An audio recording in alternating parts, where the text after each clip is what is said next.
Radio Play Comics is meant to adapt the stories mostly of great unadapted old and forgotten comics from the past. I use voice acting and narration to abridge the work as much as possible without lessening its impact, and to bring these stories to life the best way I can. Please enjoy. Hi, I'm Nick, and welcome to the Fusion Space for today's episode of Radio Play Comics, Mike Grell's Green Arrow 6, World Tour. I've been adapting Mike Grell's entire run of the comics starting in 1988. And this episode will cover issues 40 through 49, picking up the story after Oliver cleared his name of terrorism charges after a national manhunt in episode 5, the Black Arrow Saga, and left the United States behind to wander and seek adventure elsewhere, and to search for his truest self.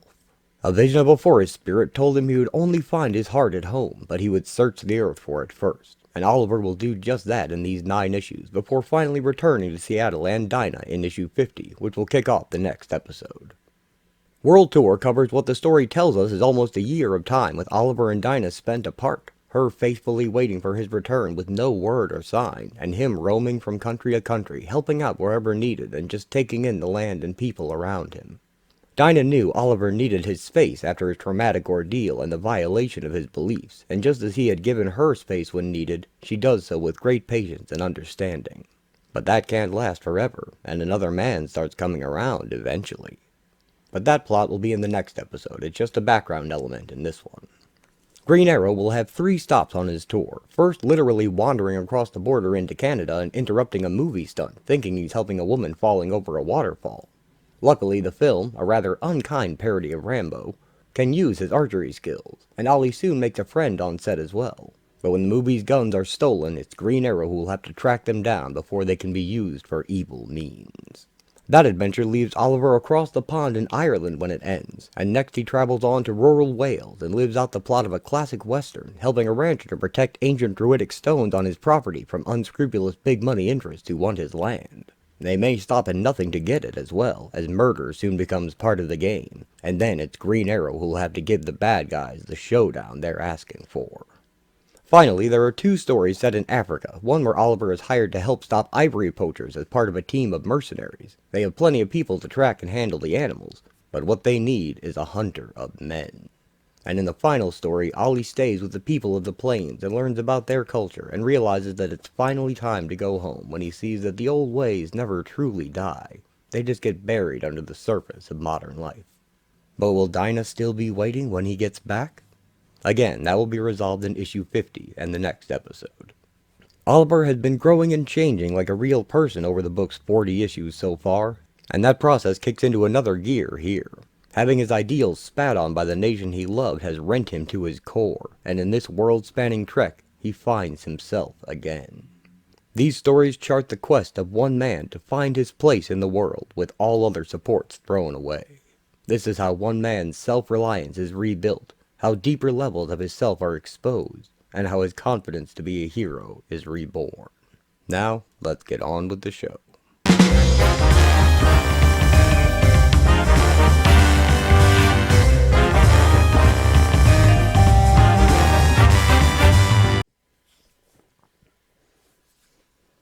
Oliver Queen wanders through the wilderness on a calm day, hunting a rabbit. Suddenly it runs away, and Ollie looks in the direction it ran away from. Huh? High above a waterfall, he sees a woman hanging from a tree branch, and he runs for the river. The branch breaks, and the woman falls. Hooray for Ollie-Wood. Oliver dives into the river. He soon resurfaces with the helpless victim. I've got you. Only for her to remove a wig and growl. My bleeding hero. Huh? Cut! Jesus Christ! Who the hell are you? And what the hell are you doing in my movie? Movie? Yeah, you know, talkies. What people watch before TV. Sorry. It looked so real. Well, that's the general idea, Einstein. Set it up again.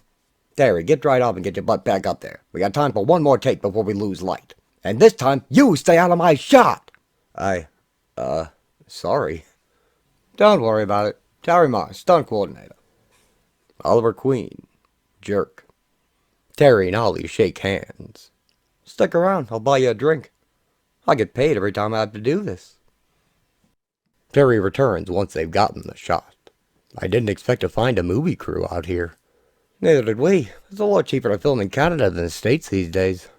Canada? Christ, mate, don't tell me you're a wetback. Well, that's not exactly the appropriate term, but close. I've been wandering around for a while, and they don't exactly have the border clearly marked in these mountains. Guess you'll just have to go home the same way you came in. If I go home. Sorry I screwed up your shot. Oh hell, we've done worse ourselves. But it's interesting. You see, I checked out that pool beforehand, and I knew it was deep enough. You just took a chance to save a girl. Some girl. Not your type, eh? Too bad. Still, that was a hell of a thing to do. What are you, some kind of hero? Not anymore. Ollie, this is Jason Maverick. Sonny's the star of the Jimbo movies. Oh, right. You seen him? Which one's your favorite? The one where he blew up, stuff. And shot the, thing. Yeah, mine too. We did some good work on that one. Well, nice meeting you, Wally. Ciao. That's Sonny Maverick? I didn't think he'd be so... friendly? Short. Oh no, the director walks stooped over whenever he's around. Terry shows Ollie the film's weapons locker. You shoot, you'll learn to do most everything in this business. Ride, shoot, throw a knife, fall on your head. I've been a movie fan since I was a kid. Robin Hood is my favorite. I met Howard Hill once, the guy who did all the stunt shooting for the film. He said the toughest shot he ever made was they died with their boots on. Right. 60 feet between galloping horses. He had the target strapped to a man's back. Did you ever meet him? No, but I met the fellow who took the fall. He said it felt like getting hit in the spine with a hammer. Terry shoots an arrow into a tree. Ollie splits Terry's arrow in half with his own. Say, you're pretty good at that thing. Sorry, showing off. Ever think of making money at it? Not recently. Well, you see, Jimbo is a half Apache Buddhist pacifist who uses a bow to blow people up with trick arrows. Trick arrows? Uh-huh. Never work. Terry and Ollie meet with the director. Usually we use a pop-up, but it would look better on film if we could actually see the arrow flying off the bow and hitting the high priest in the chest. We'll use a wooden block, backed with steel to stop the arrow, and a blood vest over the top. When you hit him, we'll get a nice red splotch for the camera. Can you do it? Hit him in the heart at that distance? I can do it. Soon the scene is set. Whenever you're ready. You want me to squat down a little? No, you're fine. What do they mean by that? Squat down. And action! Ollie shoots his arrow and scores a direct hit. Cut! Print it! What do they mean? Next setup! That night, Terry and Ollie visit a bar in town. You're pretty good with that thing. Ever think of making money at it? Terry holds a coin while Oliver aims his bow for a bar bet. He shoots, but the arrow nicks Terry's hand. Terry picks up the coin. Try again, Ollie. You've got the range now. The coin is stuck to a post with an arrow as the two new friends enjoy shots of a different kind. Ding. You moved your hand. I got us 4-1 on the second shot, didn't I? No risk, no gain, no fun. Crazy bastard. Eventually, a large man gets involved in their conversation. All I'm saying is, England should get out of Ireland the way they got out of Canada. Yes, but every time they try, the IRA makes things worse. If they lay off a few years, the Brits would declare victory and leave. Victory? Not bloody likely, mate. Bunch of poops. My father was English. Sure he wasn't your mother? Punches are thrown, bottles are smashed, and soon the bar erupts into a full-blown brawl. At one point, Terry KOs a big guy about to sock Ollie from behind. Eventually, both men are ejected and begin to wander home. Thanks for taking out the gorilla. Least I can do for a man who saved my life. You fight like an Irishman, Ollie, me boy. Well, I am. Part. The rest is... You're not Welsh, are you? Dreadful place, Wales. Always raining. Huh. I might be. I know a place just like that. After tonight, I'd say I'm about 1/5 Scotch. We'd better turn in. I've got to get up and get shot tomorrow. Twice. The next day, the director preps his actors. In this scene, Jimbo arrives a split second too late to stop Susan's death on the Devil's Altar. He goes berserk and machine guns the neo-Nazi devil worshippers. I thought he had a bow. Well, now he's got a machine gun. Where did he get it? Maybe he took it from one of the dead Nazis. How the hell do I know? I just get paid to film this shit. Well, shouldn't they have guns too? I mean, Jimbo wouldn't shoot down on odd people. The devil worshippers, for Christ's sake. Neo-Nazi devil worshippers. Trust me, no one is going to give it to him. Off the set, Terry swings at Ollie, and he rolls with the punch. Now, but... Blood trickles from his mouth, or rather, the blood capsule. You can blow it out your nose for effect, but it screws up your sinuses. Ready for the guns, Terry. And call it the war wagon, because there's enough firepower in here to start one. Uzis, M16s, even got an M60, you name it. Canadian laws say we have to keep him locked up when they're not being. Terry uses his key to unlock the trailer. But when he opens the doors, it is empty. Oh, Jesus! They answer questions for the police, and Terry tells them someone must have taken the key while he was passed out drunk and returned it to delay discovery as long as possible. The officer muses that the guns are probably already in the hands of the Irish Republican Army. One of the Mounties singles Oliver out. Just a moment, sir. May I see your identification? He hands over his license. Oliver Queen. Where do you reside, Mr. Queen? I was living in Seattle, but I'm traveling at the moment. I've seen you somewhere before, Mr. Queen.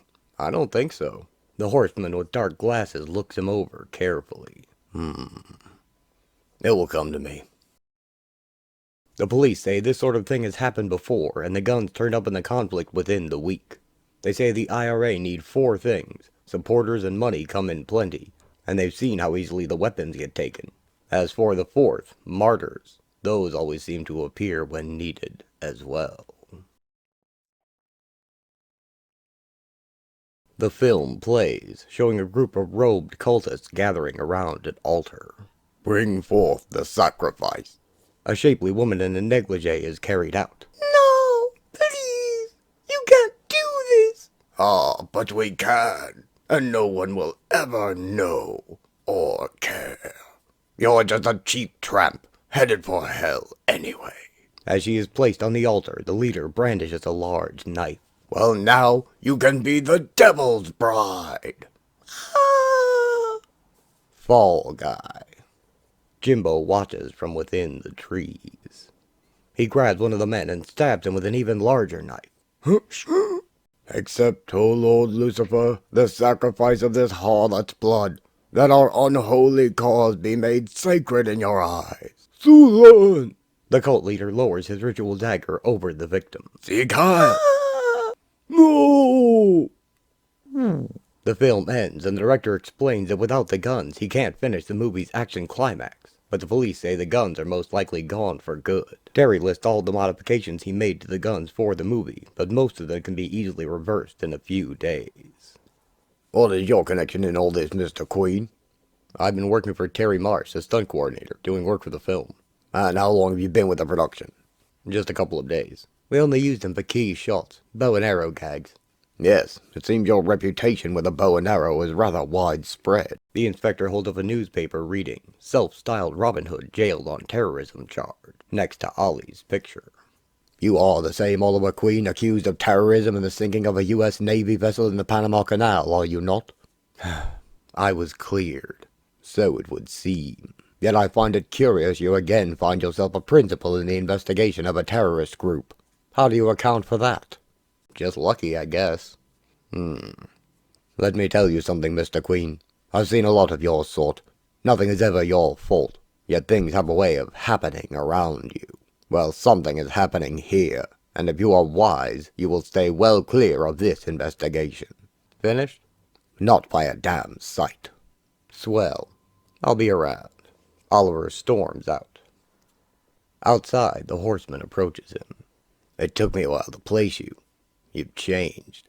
Yeah, well, I've been through a bit. I heard. Where's your Harley? Parked. Some things are better left to lie.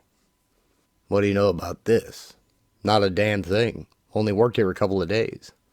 I do have a knack for falling into it, I guess. I didn't even know I was in Canada, for God's sake. Just wandered across the border. I didn't hear that. What do you know about the IRA's operation in this area? Not a hell of a lot. We've got word that a lad named Tommy O'Connor is in charge of an operation that's being put together now. Any information on O'Connor?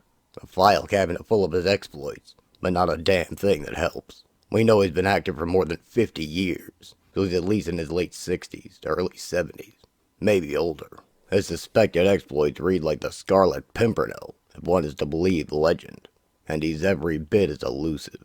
The Brits have managed to catch up with a few of his cohorts, but never O'Connor, and no one is talking. Either they're afraid, or they love him too much to turn him over. They're willing to be martyrs for him. Sounds a little like Robin Hood. Yeah, if Robin Hood was a terrorist. That girl who got crucified, she a friend of yours? I was no friend to her. The guys who did it got life. Small victories. Yeah, that ought to keep him off the street for a whole week. I'll be waiting. Later that night, Terry finds Oliver at a bar in town. There's a private pew, or can anyone have a seat? Only if you promise to get swacked. I can't stand drunken conversation when I'm the only one drunk. How's the foot? What foot? The one you heard yesterday doing that fall. You've been favoring it a little. Let me tell you something about being a stuntman, Ollie. It never hurts, no matter how much it hurts. Unless you want to be unemployed. Want to tell me about it? You mean, what's a nice guy like me? Nothing to tell. Don't give me that, lad. If it was nothing, you wouldn't be so dismal. And I wouldn't be so interested. Well, I'll tell you, little buddy. Sometimes it's hard to tell the good guys from the bad guys. Especially when they keep changing hats. Would you care to translate that into something that actually resembles English? Remember charade? Audrey Hepburn can't keep track of who Cary Grant is or who he's working for because he keeps changing. Ah, and you're Cary Grant. No, I'm Audrey Hepburn. Cary Grant is this sawed-off little guy with glasses and a woody for my lady. He suckered me sweet. Only reason I didn't kill him is because they were suckering him, too. Then they tried to get us to kill each other. Who's they? The government. CIA, the FBI, and for all I know, the SPCA. They needed a patsy, a push button, someone they could point like a gun and know he'd do just exactly what they wanted. Because he was too stupid to realize that his own country might regard him as insignificant. That their cause was greater than the worth of an individual. I'm not talking about a sacrifice you make willingly for your country. Hell, if they had asked. Well, I'd still tell them to go to hell. But I'm talking about having your life ruined because you're about as important as a pimple on the president's posterior. A pain in the ass, but hardly worth bothering with. When I finally proved I was innocent, they said, sorry about that, and went on as if nothing had happened, and expected me to do the same. I mean, the bastards actually expected me to do the same, as if I had no right even to complain.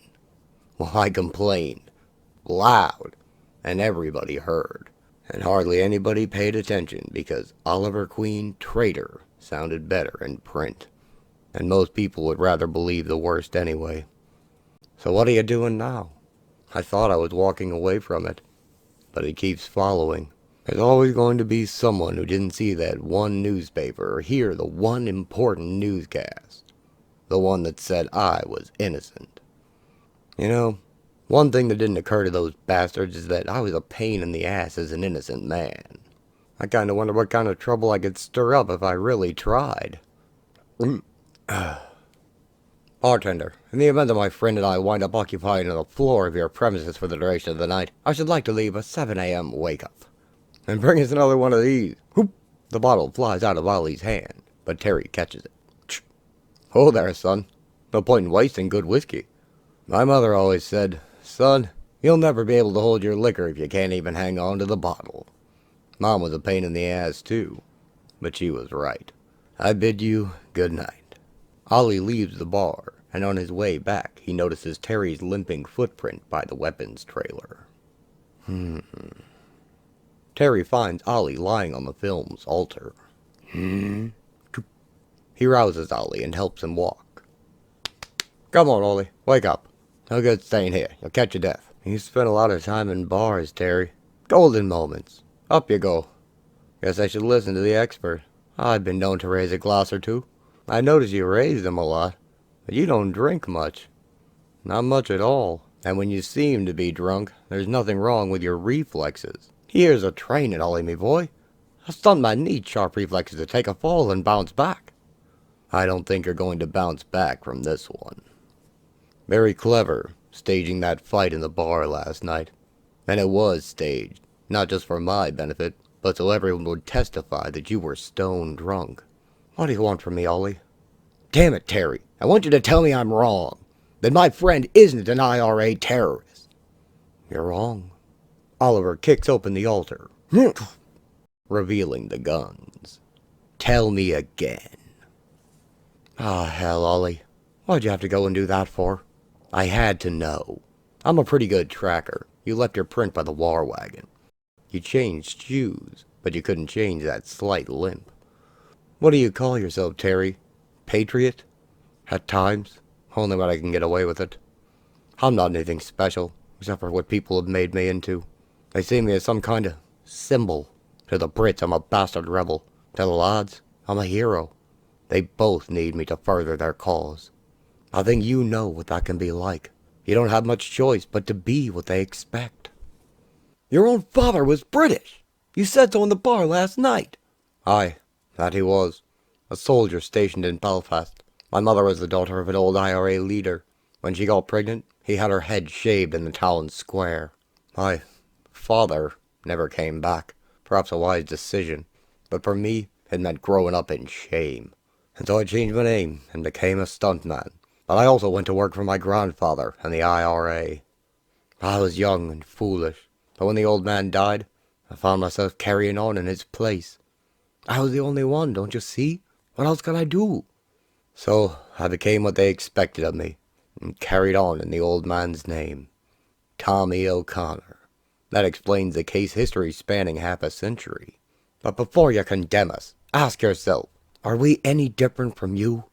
Look at your own country, and think what it must have been like under British rule. And think what it would be like now without the revolution, without men to stand up and fight for what you know is right. And then, tell me I'm wrong. We don't have time for this, Tommy. Kill him and be done. Ollie and Tommy draw on each other.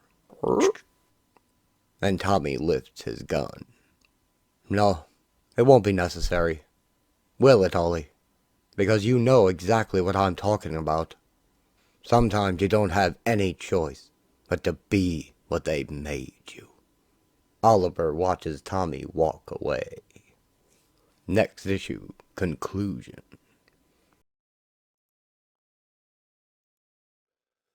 The director rants to the cast and crew. I don't believe this. 1,000,000 miles from Hollywood, 18 days behind schedule. All our weapons are stolen, and my stunt coordinator turns out to be an IRA terrorist. I wonder if Hitchcock had days like this. Jeff? Oh, swell. I was thinking, maybe this isn't such a bad thing. I mean, maybe we could use this in Jimbo 5. The police let Ollie have it. Why? Why did you let him go? Because he was right. We are alike, just different ideologies, that's all. And I liked him. He's the enemy, goddammit! Yours, not mine. He suckered you. He's responsible for more bloodshed than the PLO. Then why didn't he kill me when he had the chance? I don't have an answer for that. I think I do. He's my friend. Oh, spare me. And he's tired. He's tired of the fight. Tired of the bloodshed. Tired of being Tommy O'Connor, the legend. Maybe he just wants to be Terry Marsh again. Maybe it's all he ever wanted. How the hell would you know? I know. Well, maybe you'd like to see what your friend has been up to over the past 2 decades or so. The inspector drops a very thick file on the table. We'll skip the first 30 years and concentrate on what's gone on since he inherited his grandfather's mantle. The inspector explains to Oliver that Tommy is a world-renowned IRA terrorist responsible for the deaths of many innocent people, as well as his oppressive British targets. Notably, in 1987 he packed a bicycle with explosives and sent a child through a British Army checkpoint on it. That is the bloody legend you let go. His position as a movie stunt coordinator put him in contact with a lot of influential people sympathetic to his cause and susceptible to his charm. It also gave him freedom of movement on an international scale. He's been found out now. He'll do one of two things. Pull out all the stops and strike hard before we can find him, or go to ground, give it up and hide. If he never strikes again, it'll be damned hard to ferret out. He won't do that. He can't. He's got to live up to people's expectations. Be the legend. Well, at least we know who we're looking for now. We'll get him, sooner or later. No, you won't. I will. Oliver takes a plane to Ireland. Legends of stupid heroes. He takes in the local scenery, kids playing in the street and old men sitting and chatting in a park, and a family passing through an army checkpoint. He sees a green shamrock spray-painted over a Union Jack on the wall. Ollie talks about Tommy loudly in local bars until someone notices, and then 4 men find him outside the establishment. Tommy O'Connor, is it? A scoundrel and a brigand if one ever walked. And what does the likes of you know of the likes of him? He's a friend. A man like Tommy O'Connor doesn't have any friends. No, just a pack of hounds. Ollie trips one of them by elbowing him over his leg. Then kicks another in the head. A third pulls a knife, and Oliver elbows him in the face. He ducks a wild swing from the last, and punches him in the stomach. Oliver chokes him and leans in close. Tell him I'm here. Ollie walks away into the night. Sitting by the phone with a bottle, Oliver waits, and eventually it rings. Go home, Ollie. I just got here. Go home, please. Ollie hangs up and looks to his hunting arrows laid out on the bed. Oliver finds a large event in town by following the crowds. He identifies and trails Tommy from it to find his apartment, and when Tommy returns home, Green Arrow is already there, waiting for him. With his bow drawn. How did you find me? It was easy. A legend really doesn't have much choice if he's going to stay a legend. The great Tommy O'Connor would pick something really special for his last hurrah. And this is your last, isn't it? They're closing in, and soon you'll have nowhere left to hide. They'll run you to ground and tear you to bits like a pack of wolves.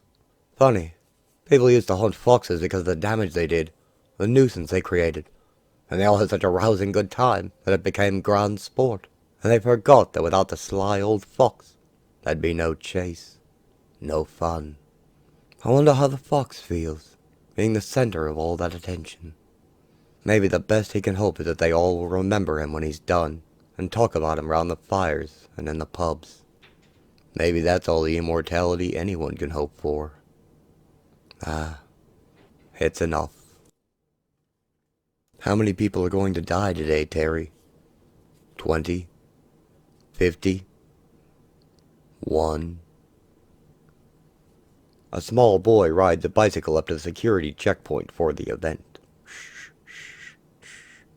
There won't be any last hurrah, Terry. It's not going to happen. He smiles at the guards and rides through with his bouquet of flowers. That's where I think you're wrong, Ollie. The bike passes through the thick crowd of people. I think they'll be talking about this one for a long time. As the train pulls into the packed station, Tommy readies a knife behind his back, and Oliver stands up. Well, now's your chance. A band plays as the passengers begin to disembark. To be a martyr. Prince Charles and Lady Di exit the train and greet the throng of cheering people. Tommy looks toward the trigger for his bomb on a table. The boy on the bike rides toward Prince Charles and Lady Di. Tommy hurls his knife as the bike gets closer. He dives for the switch as the boy hands Di the flowers. Oliver looses his arrow. The boy rides away from the station, and Oliver flags him down.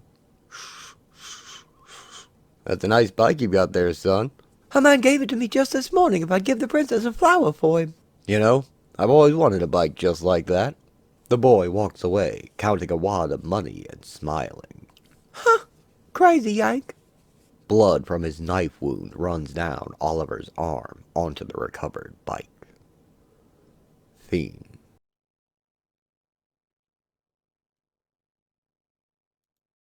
Back in Seattle, Dinah and Marianne stroll down a street filled with little shops and cafes.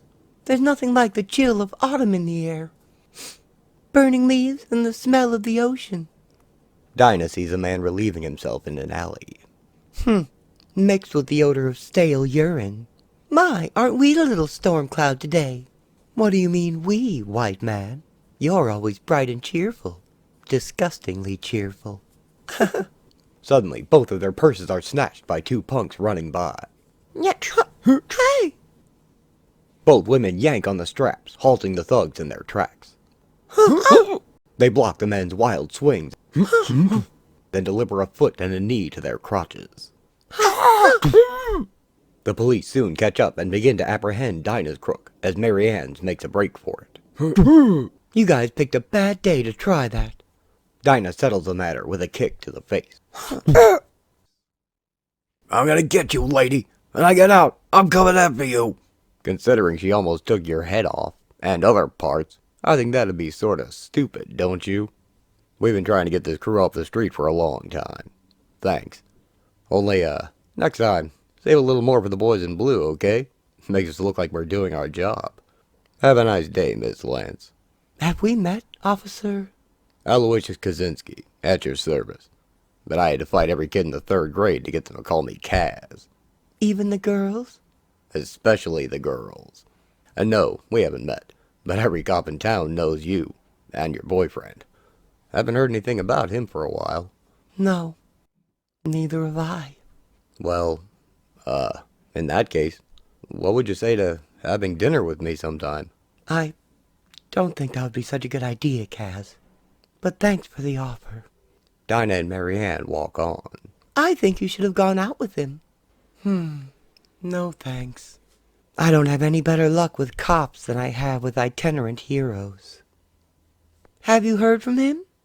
No. I don't have any idea where he is, or where he's going. I doubt if he does either. A young boy is hunting a rabbit with a bow in the woods of rural Wales when he notices a stranger coming and runs home. Rock and Runes, Part 1. When Oliver arrives there, a rancher with an eye patch awaits him. Come back inside, Laurel. Good afternoon. What can I do for you? Can I trouble you for a drink of water? No trouble at all. Unless trouble is what you came for. No, I'm not looking for any. Just passing through. Ollie takes a dipper of water from a well and drinks it. That would be a good idea to just keep on passing. So much for hospitality. Do you greet everyone this warmly? Not everyone. Mr. Barton should have told you to expect a much warmer reception. Barton? Don't know anyone by that name. That's a nice bow, son. I hope you're not going to shoot me with it. Tommy, get back inside. Look, I can see you've got some trouble here, mister. I won't be adding to it. G'day, man. So long, boy. Ollie moves along down the road. Tom, you shouldn't have been so harsh. Harsh, is it? We got enough trouble out of stranger becoming part of it. And that one is trouble, right enough. He has the look. Soon a car approaches. It stops, and a wealthy man gets out.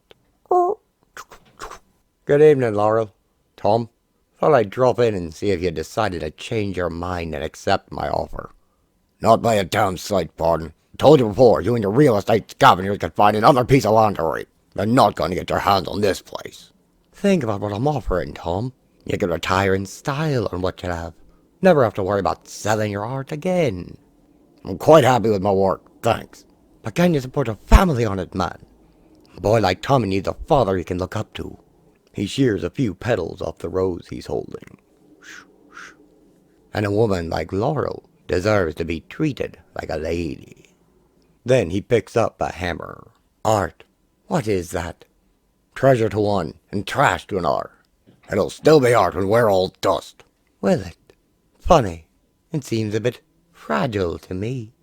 He swings the hammer back into the air by an ornate carved stone dragon. An arrow knocks it out of his hand. Huh? And Green Arrow emerges from the woods. Who the devil are you? I just dropped by to give Tommy his archery lesson. Today's lesson is sitting ducks.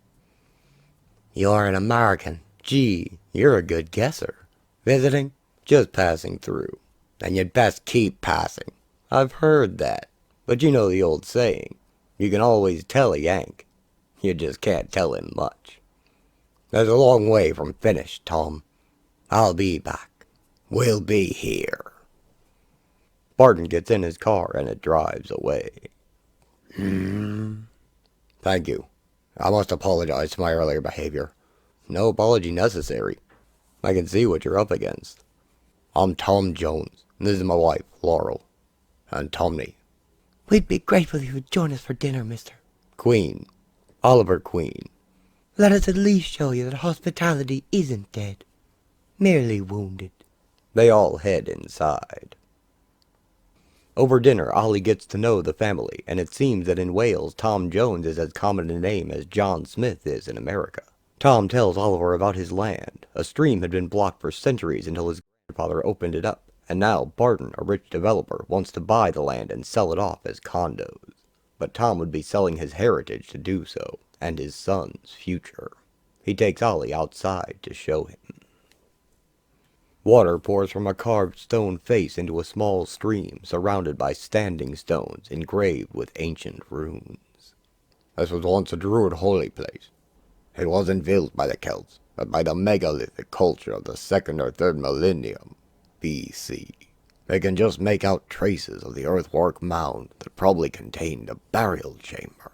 And you can see here that the spring itself was the well. According to the runes on some of these stones, this place, like Karnak in France, is a place for heroes to rest on their journey to the Isle of the Blessed. At the very least, it is an ancient device for calculating a lunar eclipse. One's due in a few days now. You can tell that from this? No. Poor Richard's almanac. I found this place when I was a lad. I've always dreamed of seeing it restored. Over the years, I've managed to raise the others, but this monster has about got the better of me. The thing is, if I can get this restored and authenticated as an historical site, Barton would never be given permission to flood it, no matter what happened to me. How do your neighbors feel about all this? There's not a man among them who will stand up to Barton, because there's not a man among them who doesn't owe his livelihood to him in some fashion or another. So, I'm on my own. And as you can see, it's a considerable task for one man to be attempting. Even for two, it may be impossible. But I'm willing to pay you in food and lodging if you're interested in giving it a go. Well, Tom, as luck would have it, I'm currently between engagements. Tom goes into town the next day for a winch and cable, while Ollie checks the wooden beams of the arch for raising the stone. Laurel takes him inside for lunch and tells him that she's had her fill of wild times in cities, and though she sometimes misses it, this place has become a home like she's never known. Tell me about America. America? Land of the free, home of the brave and all that? Not much to tell. A BMW in every garage and 2 bimbos in every jacuzzi. Must have been a hell of a place at some point in time, before all those people showed up. My, aren't you the cynic? I guess I had it coming. That's what happens to dreamers. They find reality or rude awakening. And what is your dream, Oliver? Once upon a time, it was to laugh, play the rogue, have fun. Freedom, especially from responsibility. Now? Tommy runs in with his bow. Oliver, will you teach me how to shoot now? Sure, why not? Out in the yard. That's a pretty nice bow. May I? My father helped me get it the right shape. He said it was just like sculpting wood. Must be nice having a handy fellow like him for a dad. Oliver hands Tommy a block of wood. Here, take this and throw it as high as you can. Mother says he's a dreamer. He throws it high into the air. That's okay, because she's always been attracted to dreamers. Oliver and Laurel share a look of longing tinged with regret as the block hits the apex of its flight and begins to fall.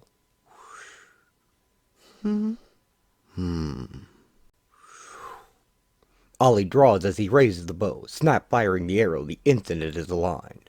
And it hits the block dead center. Golly, that was the best! I never! Tommy excitedly retrieves it. Oliver hands the bow back. You tell your father you both did a fine job of building this bow, Tommy. I bet you could have built a better one. No. No, I couldn't. Listen. Chainsaw. They all rush to the stones to find men trying to push them over and pull down the arch. No! Ollie runs in and hits one with a palm strike. And clobbers another with a back fist. A man swings a chainsaw at him. But Ollie decks him and he drops it. One man grabs his arm to hold him still. And another punches Ollie in the face. They soon gang up on Oliver and hold his arms as they kick him and punch him. Then Tom drives up in his truck, making the men drop Oliver and scatter. Perfect timing. I think their arms are tired from hitting me. Laurel and Tommy watch from the trees as Oliver and Tom stand back to back and knock down the attackers with punches. Again and again they get up and are knocked right back down. Finally, the men are convinced to leave.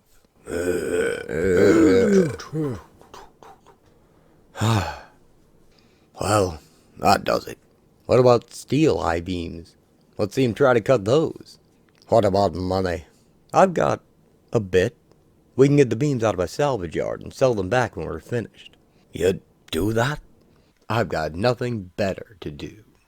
I'll have to borrow my neighbor's big lorry. By God, I think we can do it.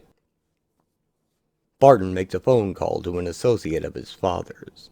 They tell Barton they only need to know who's to be gotten rid of, not why. And it's better if Barton does not know how. Meanwhile, in Seattle, the cop Dinah met stops by Sherwood Florist. Good morning, officer. Kaz. Kaz. To what do I owe the honor? Just doing a follow-up on those punks you busted the other day. Is there anything I can help you with? Do you have any orchids? My criminal investigation has changed. I've heard of coddling prisoners. This comes more under the heading of bribing a witness. The answer is still no. Okay, if you can't decide, think about it for a while. I'll be around. Kaz heads out. What's wrong with going out with him just as a friend? He seems like a nice guy. Too nice. Too funny. Too charming. Too cute. Way too cute. So why don't you? You deserve a break. Doesn't have to mean anything. But it would. It would mean I've given up on Oliver. Don't you know anything? This is the trial period. The separation. When everything seems bleak. Then the handsome prince returns in the nick of time to save the beautiful damsel from a fate worse than... Worse than what? How do I know? They never finished that line.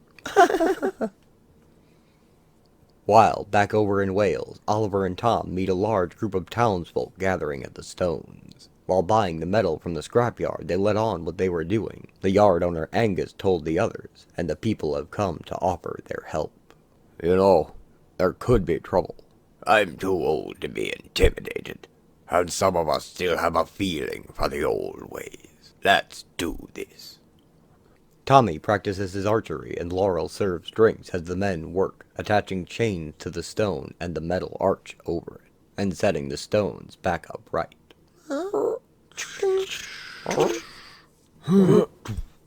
Raising a rock as... Later that night, they all celebrate at a bar in town. There'll be a fellow from the British Museum out in 3 days to confirm the site. Once it's been authenticated as a historical landmark, Barton will never get permission to dam the brook and flood the land. He can kiss his lakeside real estate development goodbye. He can kiss mine. Angus! Well, he can't. Come on, Ollie. Dance with me. See, you don't wear him out. I've still got the big stone to raise in the morning. Tom watches as Ollie twirls Laurel on the dance floor. I like to see Barton's face when he sees a stone a-standing. Then look. Barton enters the bar with a woman in a business suit, who he introduces as his new negotiator, Miss Catherine James, and who tells Tom she can be very persuasive. Barton drives the point home by describing a worst-case scenario, Tom losing his other eye in an accident, and Laurel being forced to prostitute herself for the family to survive, only for a standing stone to fall on Tom, and for Laurel to have to find another father for Tommy. Laurel and Tommy sleep in the back of Tom's truck as they drive home. You haven't asked. Huh? We're staring, but you haven't asked. Asked what? How I lost an eye. I wasn't. I'll save you the trouble of speculating. Popular local myth has it that I was some sort of military specialist, SAS or some such, because it makes the story more intriguing.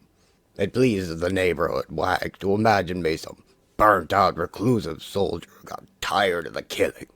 I think the eye was supposed to have been gouged out by some Arab sheik's personal torture for spying on his harem, don't you know? Anytime you wander away from home for a while, there's bound to be speculation on what you did while you were gone. Truth is, my carelessness and stupidity caught up to me all at the same time. I was working on a sculpture, no safety goggles, and a chip of marble took out the eye. My own fault. Simple as that. I like the one about the harem better.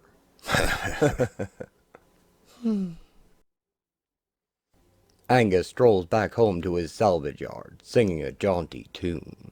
Oh, Danny boy, the pipes are calling from glen to glen and down the mountainside. Oh, summer's gone, and who's there? Suddenly, a pile of junked cars falls on top of him.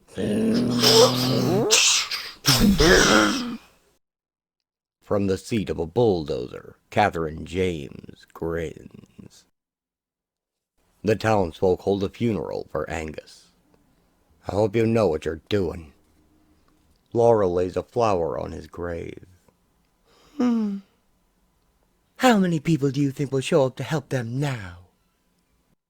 Tom pours out a bottle. They can be controlled once they're frightened. After Angus has been made an example of, the other townspeople do not return to the stone site. Looks like it's just you and me again, Tom. What'd you expect? I don't know. It's not that they don't want to help. It's just that they're afraid. I know. So am I. I didn't think he'd go this far. There's no telling where he'll stop. If it was him behind it. It doesn't really matter, does it? So long as there's that question, who in their right mind would stand up to him? No one. Now, are we going to stand around talking, or are we going to get to work? Finally, Ollie and Tom use the metal arch and the winch and cable to raise the final stone. Just as it sets into place, though, Laurel runs to them in a panic. Tom! Oliver! It's Tommy! He's gone! Gone? I found this! It's a bill of sale with a blank spot for my signature. Tom storms off. Oliver, don't let him go. Please. I'm afraid what will happen. Oliver follows him into the house to find Tom taking a handgun out of a trunk. What do you think you're doing? What does it look like? Throwing it all away. You do this, and you'll be destroying the life you built here. You'll never be just Tom Jones the sculptor again. The stories they tell about you will be a different kind. Ollie grabs his wrist. Even if you kill Barton, he'll have won. And if you die out there, what happens to Tommy and Laurel? Tom shoves him back. You think I haven't thought about them from the moment I started this? Wondered and worried what might become of them. It's what kept me from going after Barton until now. He tucks the gun in his belt and takes a rifle from the trunk. But now he has my son, and I'm going to get him back. Or die trying. Or die trying. If Tommy dies, there's no point to any of it, is there? And if you both die, what about Laurel? Tom looks at his worried wife. I know you'll look after her, Ollie. Probably better than I... No! Ollie backhands him. Tom slugs him back. Ollie hits Tom with an uppercut, then a haymaker, then another for good measure. Tom lies knocked out, and Laurel kneels to check on him as Oliver readies his bow. Oliver, thank you. Ollie gently touches her lips. Goodbye, Laurel. Barton paces nervously in his office. What's keeping him? He should have been here by now. He should have been here. Sit down. He'll walk in here and sign those papers without a fuss. Or maybe he'll try to shoot his way in. Either way, he'll come. He has no choice. I'll bet my life on it. Suddenly, an arrow pins Barton's papers to his desk. Huh? You lose. Green Arrow steps down from the window. Mr. Queen, you are a man of surprises. There's a provision in this document stating that the house and grounds surrounding it remain the sole property of Thomas Jones, or his heirs. You could have had it all. Home, wife, son. But you just couldn't do that, could you? You had to be the hero. Such a waste. Where's the boy? Arthur! A large man stands in the shadows on a second floor above them, holding a knife to Tommy's neck. As you can see, he is safe. For the moment. But I cannot guarantee for how long. Arthur has a penchant for young boys. So I think it would be best if you hurried back and informed Mr. Jones of the situation. I will have his signature on that document. Want to bet your life? Oliver walks away from them, bow at his side.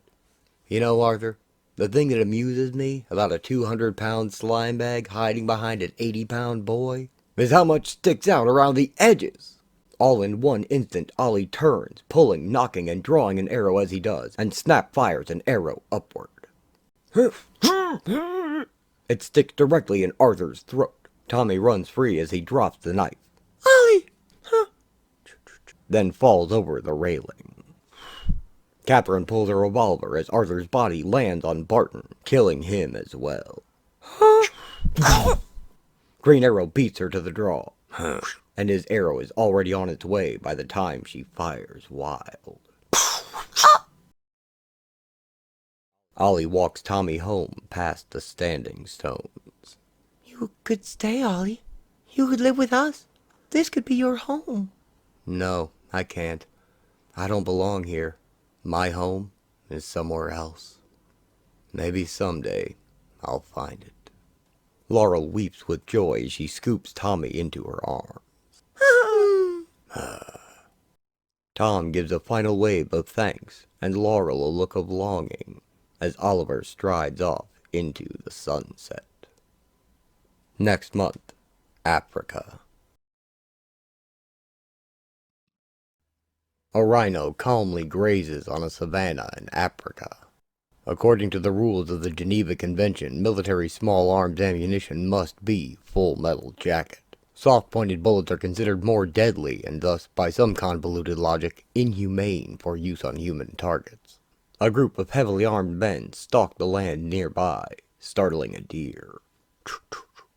This did not adversely affect military strategy, since the FMJ round was found to be a terrible wounder, leaving an injured man to be cared for at an increased cost in manpower, money, and logistics. They paused to check their maps and weapons. In Vietnam, the Soviet 7.62 39mm round with a 123 grain bullet fired at 2,350 feet per second proved to be a moderate killer on man-sized targets. The men slipped past a barbed wire fence. In the United States today, it is a popular cartridge for 40-pound varmints, but it is considered marginal for hunting 150-pound deer. Without warning, their automatic weapons tear the rhino apart. The black rhino weighs 1.5 tons, the white rhino up to 11,000 pounds. Think of it as being eaten by piranha. Round the horn. Ian Carmichael and Jewel, a pair of local guides, find the grim evidence of the poachers, and after they return their charges to safety, they inform the rangers. However, their radio is broken and they cannot pass along the report. Or, as Ian suspects, they simply don't want to confront the kill team. Meanwhile, the poachers kill a tribesman who wanders into their affairs, as Ian resolves to handle it himself. Ian and Jewel find more corpses and the tribesmen, but upon tracking the criminals, they find they have fled across the border to Mozambique, and it is too late to catch them. Best to let them go, Ian. Over there is only trouble.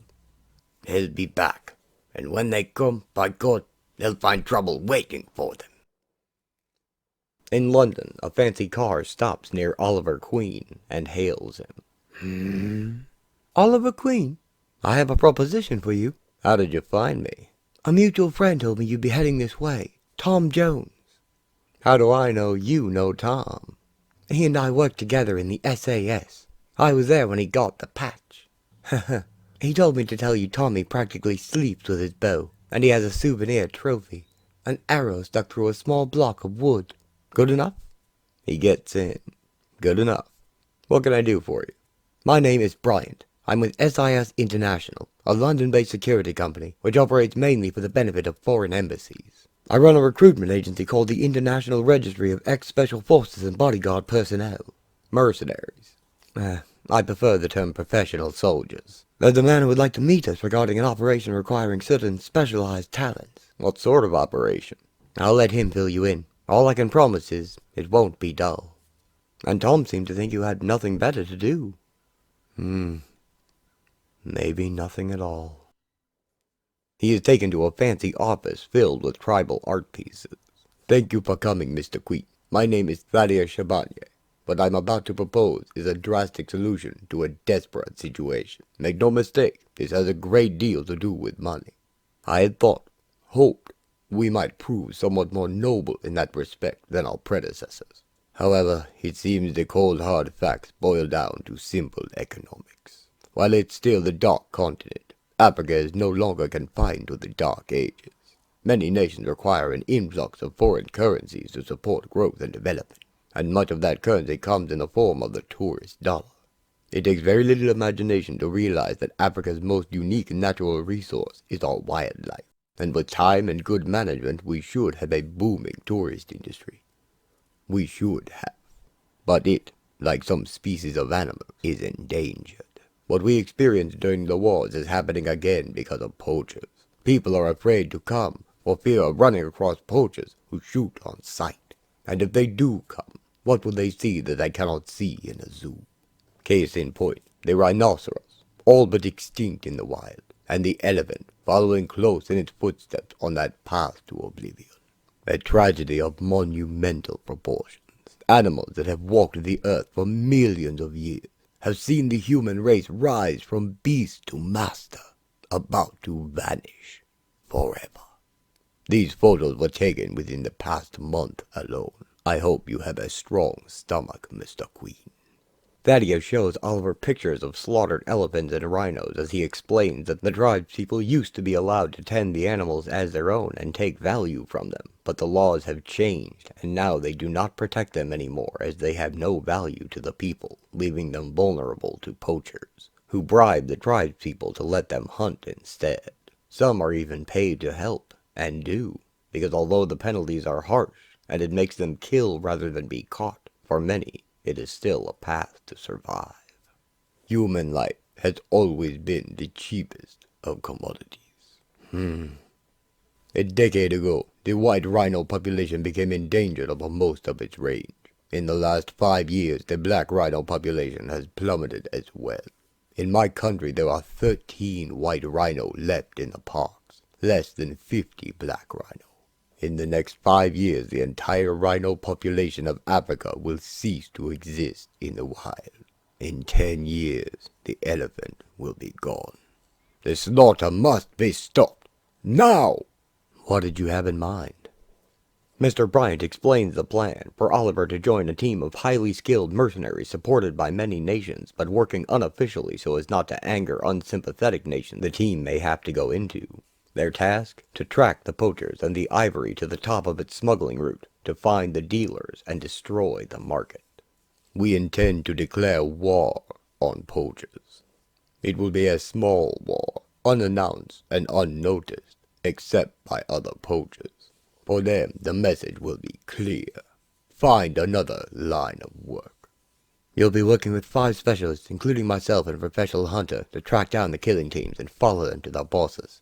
If you got a professional hunter, why do you need me? He was born in that country, knows it like the back of his hand, and he knows all there is to know about the animals. We need someone who hunts men. Soon, Green Arrow is flown to Zimbabwe to meet the team. Along the way, the pilot points out a herd of elephants, saying that they're next in line for extinction, and not to be surprised by who they find at the end, as it's probably someone ordinary and unlikely, in a position to be doing something they shouldn't. The plane lands in the Zambezi Valley. These are the people you'll be working with, Ollie. Oliver Queen, this is Hans Krieger, demolitions and heavy armament specialist. Angel Hawkins, small arms, hand-to-hand combat expert. She's also a flight specialist. And Ian Carmichael, a local authority. This is his backyard. Christ, he's a kid. Ian is Rhodesian, ex-army, probably had more kills than Billy the Kid. And remember, that war's been over for 10 years. Big fella with him is Jewel. Doesn't talk much, except to Ian, but he used to be a poacher, and knows more about that tricks than anyone. I don't think he likes us much. He doesn't, but then, he doesn't have to. Ollie is set to bunk with Angel for the night. Small arms expert, hand-to-hand combat. Swell. Don't get any ideas. I'll be sleeping with this. She holds a gun on him, but smiles. You'll be sleeping there. She points to a bedroll on the floor. This is going to be a very long night.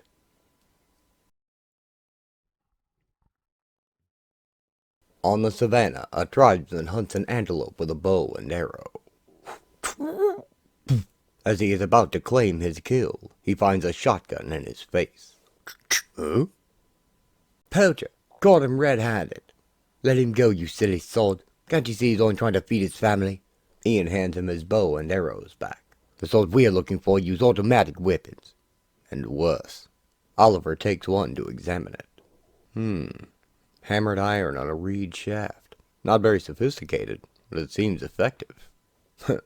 Touch that and you'll find out just how effective. That black stuff is poison, strong enough to knock down an elephant.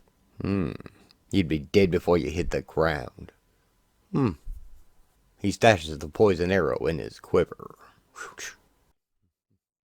Oliver is shown Angel's autogyro, their first line of offense. It's got a silent gliding mode and is equipped with high-tech cameras and infrared vision, and the ability to transmit the photos wirelessly. In case she's spotted and attacked, it's also armed with machine guns and 4 air-to-ground missiles, as well as flares and smoke for marking targets. Think of me as your forward combat air controller.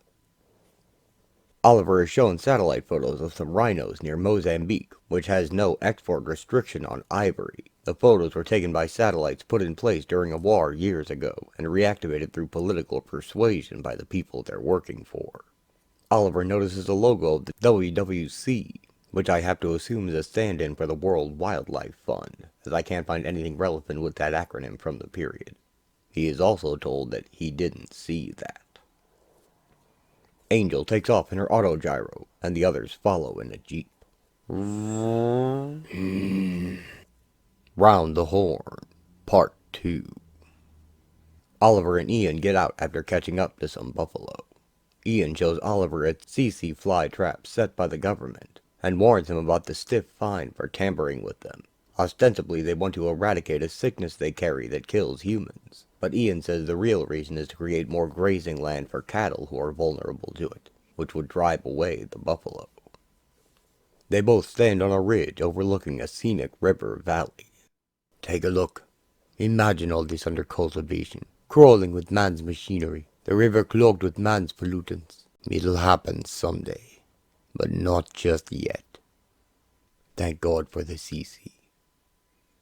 Angel spots a group of poachers and switches her autogyro into a silent glide. She also sees a pair of rhinos directly in their path, as she turns around to return to her team. Angel lands the autogyro.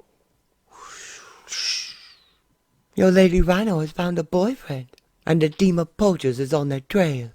They review her videotape. 2 AKs and 1 express rifle for the killing. How far? About 6 clicks near the river's bend. Less if we go in a straight line. Then we go in a straight line. There they are on the edge of the clearing. Just a moment, Ian. You don't seem to understand. In order for this to work, we need to follow them back to their bosses. You mean, let them kill those 2 rhinos? We must work our way as close to the top of the illegal horn and ivory trade as possible, and cut the supply line there. The poachers raise their guns. Otherwise, this does no good. There'll just be more poachers along shortly. They take aim at the rhinos. Suddenly, Ian fires, blowing one of the poachers' heads off. After a moment of shocked silence, the other 2 return fire. All the mercs unload on them, firing in a line. Angel is nearly shot, but Green Arrow takes down her attacker. The 2 rhinos run away. Crazy bastard. You're right, Bryant. There'll be more poachers along shortly. Late that night, Ian follows Oliver as he sneaks out of camp.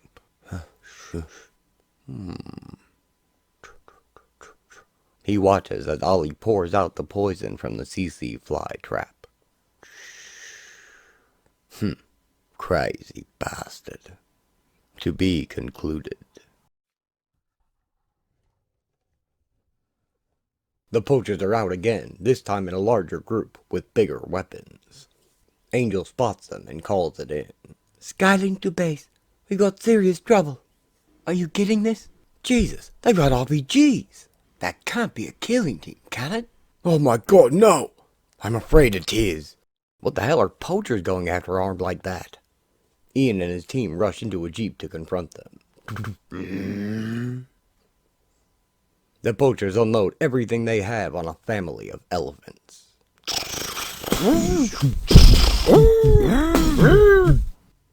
Round the Horn, Part 3. The huge beasts begin to fall. No! You bastards! As the poachers move in to collect their prize, Angel screams down out of the sky at them, firing 2 of her missiles.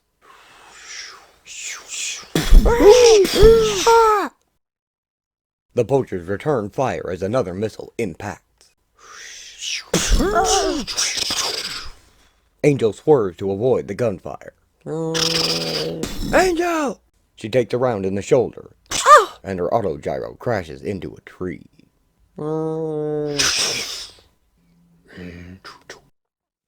Ollie and Ian dive for cover as their jeep explodes from a poacher's rocket. They shoot down the poachers with bullets and arrows. Ollie catches 2 through the neck with 1 arrow. Bryant is shot as well. Finally, the remaining thieves flee the scene with their bags of horns. Well, we're on foot now, but so are they. We'll get them. Ollie takes a folder from one of the men's bodies. Ian checks on Angel as she recovers against the tree. Guess I got carried away. Stupid. No, bloody marvelous. Take a look at this. These guys have the same photos we have. Why the hell are they getting them? I'm going to stay with those bastards and run them to ground. Then we'll know. There's only 3 of us fit to travel. I doubt we fares well against them again. We'll have to stay close, but avoid contact. Let them lead us to their home base. No heroics, understand? Look after her, Jewel, and don't take any of her guff. Look after yourself, Ian. Quiet. Green Arrow tracks the poachers through the jungle. Blood trail. Stay close. They come upon a very wounded elephant. Oh my God! One of the herd they shot off yesterday. God knows how he got this far. Bryant stops Ian from shooting it. Don't. You'll alert the killing team. If they spook now, all this will be for nothing. What the hell are we supposed to do? Leave the poor old devil to die in agony? It could be days. I'll do it. Oliver knocks and draws the poison arrow. I need him turned broadside for a heart shot. Don't miss. Ian leads the poor animal to turn. Ollie takes aim and shoots it in the heart, putting it out of its misery. Why? Why? Ian retrieves the arrow. I'll tell you why. Ignorant armchair naturalists who never spent a day in the bush think the world would be a nicer place if we all just recognized the creatures of the wild as our furry little brothers. They don't realize there's a goddamn food chain out there. Everything eats everything else to survive. That's the way of it. I've killed them, sure, both hunting and culling. There's a bloodbath for you. Killing animals to make way for progress. But when you watch a living mountain of flesh die, and you know that nothing you can do can ever bring it back, sometimes you just want to cry. Oliver does. The trail leads to a city. This is as far as I go. There's still a warrant out for my arrest in Mozambique. An old crime. Anyway, I don't like cities. Too many rules. That's your jungle. Ian and Oliver shake hands. Are you going back to her? I'm going to try. Here. Ian gives Oliver a small bound ivory ring. I think he'd want you to have this. Ian, just what did you do? I threw a frisbee over the border. I bet there's a bit more to it than that. I bet you're right. Ollie and Bryant track the poachers through the city, following the horns along their smuggling path, but in the end it only leads to a warehouse midway along the route. This isn't it. What? This isn't the top. This is just a warehouse. A midway point. We need to find out who's behind this. There's one sure way to send them straight to their employers. Ah. They blow up a truck filled with ivory and smugglers. Spying on the operation, they discover an important man meeting with an unknown woman. Jesus, do you know who that guy is? I've got a pretty good idea, but I'm more interested in the woman, who gets into a car with the WWC logo. Look, son of a bitch. Well, now I know who our benefactor is. And theirs. Ollie and Bryant shake hands. Aren't you coming? No, I think I'll stay a while. I have a feeling Africa's not done with me. Anyway, if I traveled all the way back to London, I think a jury could prove premeditation. Back in London, Bryant storms into the WWC office. Good afternoon, Mr. Brown. Here's your evidence. I don't think you'll like it much. You stupid bastards! You've been helping them all along! What are you talking about? Satellite recon photos showing movement and concentration of the rhino and elephant populations. Do you know who had these? But that information is strictly confidential, shared only with heads of state as a means of helping them keep track of their dwindling herds. Did it ever occur to you that some of these gentlemen may be helping these herds dwindle? Oh. Alone, Oliver takes in a poor, starving village and sees a heavy-set preacher reading the Bible from horseback. Man does not live by bread alone, but by every word that issues forth from the mouth of God. Ollie takes out the poison arrow and slaughters the horse. The hungry people soon take the meat from the animal for food, thankful to he who hath delivered it unto them.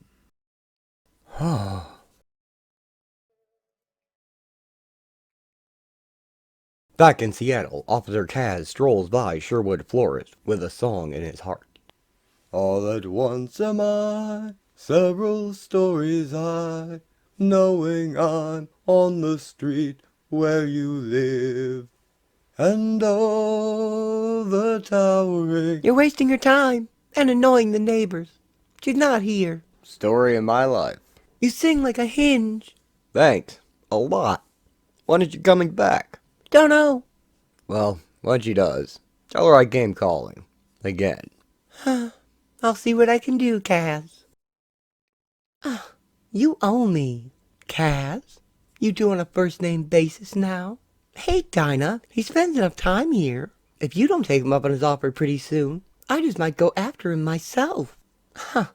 You go near him, and I'll scratch your eyes out. So, you're thinking about it? Maybe. Do it. Just as a casual, friendly evening. Casual is all it's going to be. I've had one bad experience with a cop already. So you took up with an itinerant hero. Some girls never learn. Where is he? Do you know? I haven't heard a word from him since he left. I read something in the papers about the IRA. Kinda sounded like him. That would be typical for Oliver. Always looking for dragons to slay. But he's looking in the wrong place, Marianne.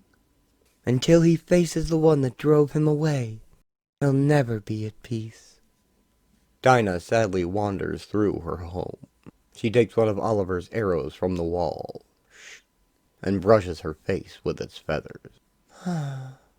Damn you, Oliver Queen. It's been almost a year. Where are you?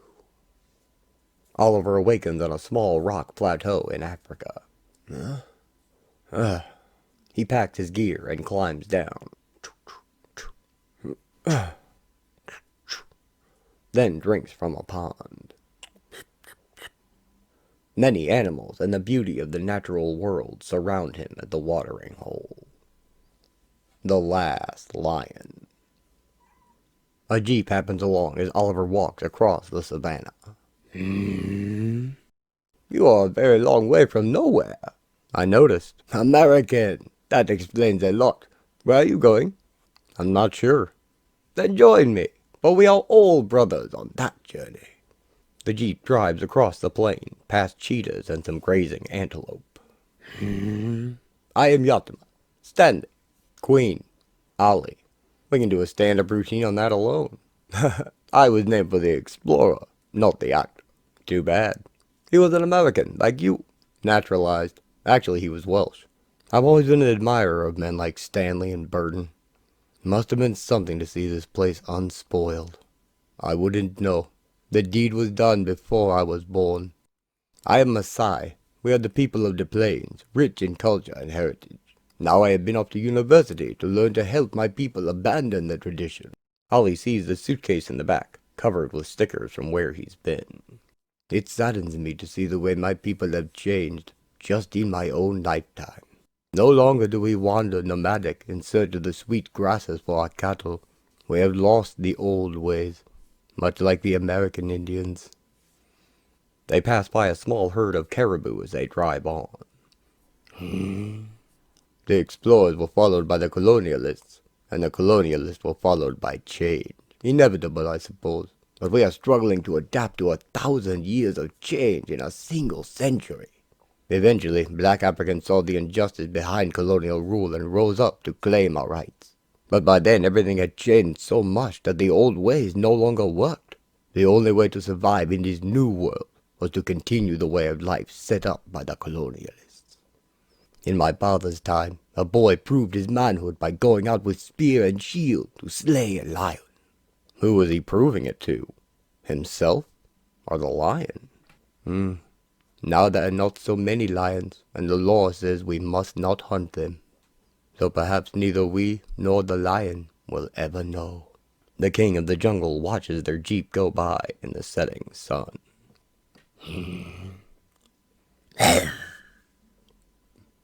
As you can see, we have very few cattle left anymore. Once it was the mark of wealth, status, power. Now they are regarded in terms of the market price of beef. They arrive at Stanley's village and find a group of men talking intently. What's all the excitement? Stay here, I'll find out. Stan goes to them, speaks, and returns to Ollie. There's a good deal of excitement. A lion killed a calf yesterday. In the old days, his hide would already be hanging. That night, Oliver communes with the locals around a bonfire. He shows them his archery skill by splitting an arrow with a second shot, just like Robin Hood. Ooh.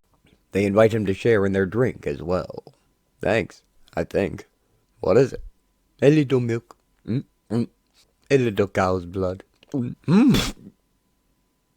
Everyone sits around the fire and watches as a shaman performs a dance, telling the story of a battle with a lion with his movements. As they watch, the dance becomes a full play in the theater of their minds, different for every man, yet guided by the same source.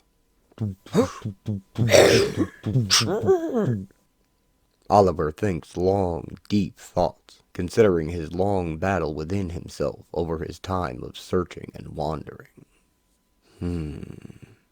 We all have our lion to face, do we not? As, in Seattle, Kaz presents Dinah with a gift. Chocolates. Truffles. So, you think I can be bribed into going out with you? Sure. I just haven't found the right bribe yet. I've tried flowers, candy. Why don't you try poetry? There once was a hermit named Dave. Whoa! You got me, you smooth-talking scoundrel. Huh? Saturday night. Pick me up at 8. The next morning, Oliver wakes to find Stanley gone. He asks the villager where he is, and the man points to the savannah. Ollie checks Stanley's tracks by his door, then sets off to follow him. He tracks Stanley past zebras and giraffes, until he finds a half-eaten cattle carcass. Green Arrow finds Stanley on the plain in his full tribal dress, hunting the killer lion with a spear and shield. Ollie readies an arrow as Stanley gets nearer. The lion growls, and Oliver hesitates. He sees the look on Stanley's face, and lowers his bow. As Stanley and the lion charge each other, Oliver Queen turns his back on them, leaving the old ways to sort themselves out in this modern world. He has no place here either, and he has decided that it's finally time to go home. Meanwhile, in Seattle, Officer Kaz is being pressured to do something illegal. No, I don't care what she did to stay alive. Any woman has the right to say no. Only your nephew isn't the type to take no for an answer. Too bad for him, he hit her so hard the stone flew out of that fancy monogrammed ring of his, and we got it. Ex-partner or no, you can't ask me to do this thing, Vinny. He did it, and that's that. He takes the fall. You were young once yourself, remember? But do you want to pay for the rest of your life for a mistake made in your youth? I still am. That's why you're here. to be concluded next month in Green Arrow 50, Homecoming. End of Part 6. Well, that wraps up this chapter of Green Arrow's story. His time of wandering will end with his return to Seattle and to Dinah. But what kind of homecoming will Oliver be in for, now that she's finally decided to let him go? An explosive one for sure, as Ollie happens to get back just as Dinah and Kaz are on their first date at the Space Needles revolving restaurant, which also happens to be the target of hostage-taking terrorists at the same time. I won't spoil any of that now, though. That's all for next time. As for Officer Kaz, he will be forced to remove evidence from the police locker in order to protect a criminal on trial, or else Kaz will have his own dirty dealing revealed. There's more going on than just relationship drama, and it all comes to a head when we begin our next episode. For now, let's take a quick look back at what Ollie's been through and what he's learned as he makes his way back home. He got to live out a fantasy by doing an arrow shot for a movie, just like his old hero, Howard Hill. But he also learned that new friends can easily become enemies once you know them a little better. You can't just be what they've made you. You have to decide for yourself what to be, and move forward. Then in Wales, Oliver saw the home and family life he's long avoided. The life he might have if he and Dinah retired, maybe adopted a child. He feels the pull. He knows this could be his life, and it would be a fine life. But it would not be enough, nor truly his. The forest spirit outlined the deal to him. Comfort and slow death, or adventure and active life. And Oliver knows he is not ready to rest just yet. In Africa, he saw the stark game of survival played out among the desperate, and the corruption going all the way to the top of a broken system, and he likely recognized all too much of the country he left behind in that. The final story, though, put him in touch with the land and the people. He absorbed their culture and learned that the old ways of the world never truly go away, as much as the modern world might try to hide them. And that was his final resolution, that he must face his own lion. His fear of returning home and finding his place there again, and he has finally found the courage to do so. Following the big 50th issue Homecoming special, it'll be largely back to business as usual for Green Arrow in Seattle. There's a vigilante killer on the loose, and the cops suspect Ollie since he just got back in town. He will set out to solve the mystery, but in the end it might be up to Dinah as Black Canary instead. Next, Eddie Fires shows up on Oliver's doorstep out of nowhere, on the run and needing help. And it'll be bullets, spies, and arrows again for 2 issues. After that, a killer is put to death, claiming he's innocent of the victim he's there for. The cops know he's done enough others that they don't care. But Oliver is sure a copycat killer is out there walking free, and he resolves to find the truth over 2 more issues. And finally, a radioactive poison is loose in Seattle, and Oliver must help the police and international agents find it before disaster strikes, over 2 more issues, showing a return to the regular story structure as well as the regular setting. Yep, it'll just be business as usual next time, it seems. But after you've been away from home for a long time, sometimes that's all you really want. See you then, and I hope you're enjoying this series adapting Mike Grell's run of Green Arrow. Take care out there, and, as always, thanks for watching.